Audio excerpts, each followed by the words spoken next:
For those of you who have been having blessings this week, we come to give thanks to God. And for those of you who had a rough week, we come to pray to God that the next week, who may enter this week, assured of God's blessings and protection. I recently had a conversation with one of my friends, young adults, and she was really so mad about the violence going on in our world.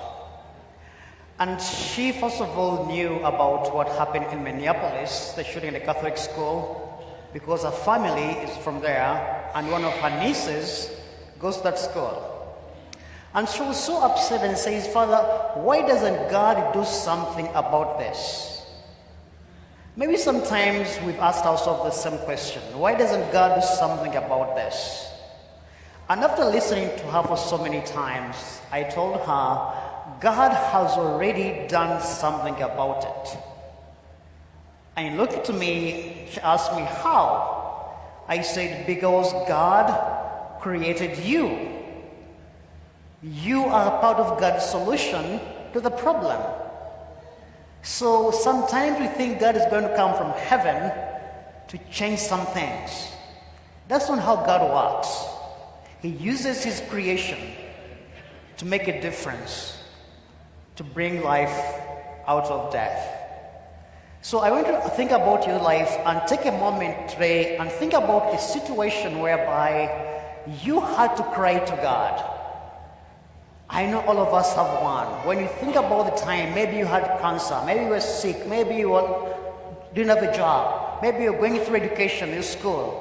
When was the time you cried to God? And how did God come through for you? He didn't come from heaven. He used someone else to come to your aid and your assistance. And the readings today are inviting us to think about that. And particularly the gospel is meant to torment us. Particularly, it's made us to feel uncomfortable. That's why we have this gospel, to make us uncomfortable. But how? By thinking about our choices. How do we choose and what do we choose? What do we choose to do and not to do? The greatest sin of our time today is the sin of omission, the sin of not doing, when you could have done something and refused to do it. That's why we did a confiteor today. I confess to Almighty God for the things I have done and those I have failed to do. The sin of failing to do is the greatest of our time now. We know the problem, we all sit back and say, well, what can I do? We console ourselves. In the first reading today, Prophet Amos, God sends him to the northern kingdom. Now, after the death of King Solomon, the kingdom was divided into two, the north and the south. But the problem, both kingdoms became so rich to the extent there was a divide between the rich and the poor.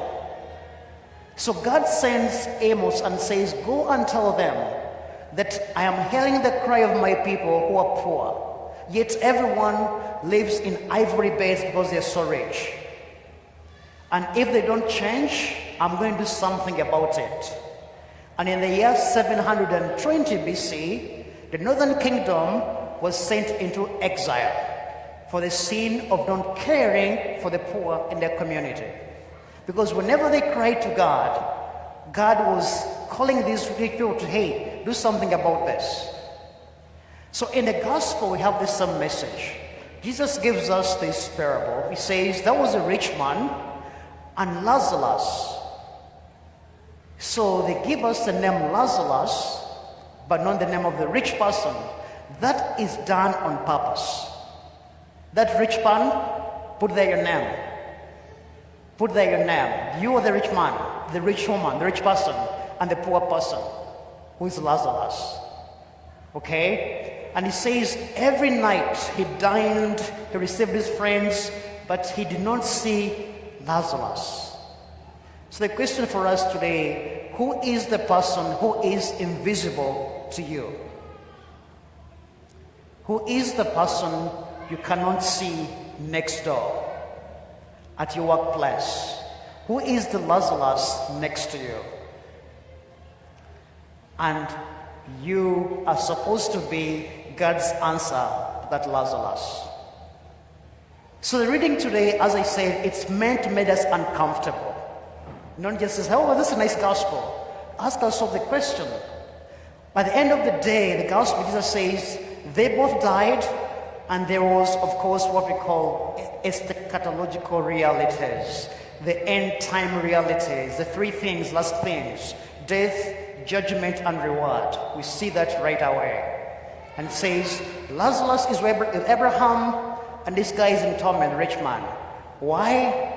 Jesus doesn't tell us that, oh, he stole his money to be rich. No. He was rich because God blessed him.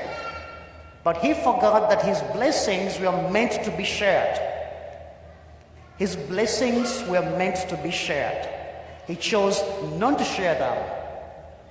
And he forgot the blessings were from God. So the gospel today is inviting us to do three things. One, all of us have been blessed that we can share something. We've been blessed with wealth, with health, with power, social power, political power, influence. All of us, we have something we can share.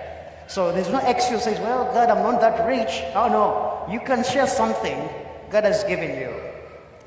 Second, we see is that the criterion of judgment is sharing. At the end of our life, the criterion is going to be sharing. If you remember the Gospel of Matthew chapter 25, verse 31, Jesus says, when I was hungry, what did you do? You fed me. When I was thirsty, what did you do?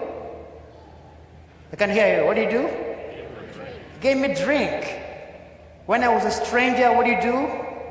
You welcomed me. When I was naked, what did you do? Those are the criterion for the for judgment. Okay? How did you share your love? So criterion is about sharing at the end of your life. What are you sharing? The last thing is the final days of our life. Now, most of us think of hell as being in fire. It's not about really being in fire. It's the memories that are going to haunt you after you are gone. Because you're going to be with your memories. The soul doesn't die. You're going to be in eternity in regret. I wish I did something. I wish I helped someone. Those memories are going to be with you for eternity, haunting you. Yet you knew you'd have done something. So today, God is inviting us. Let us listen to his word. We have the scriptures. The prophet Moses taught me the scriptures. Listen to God, and so go out and become the vehicles of God's answer to his people. The Lord be with you.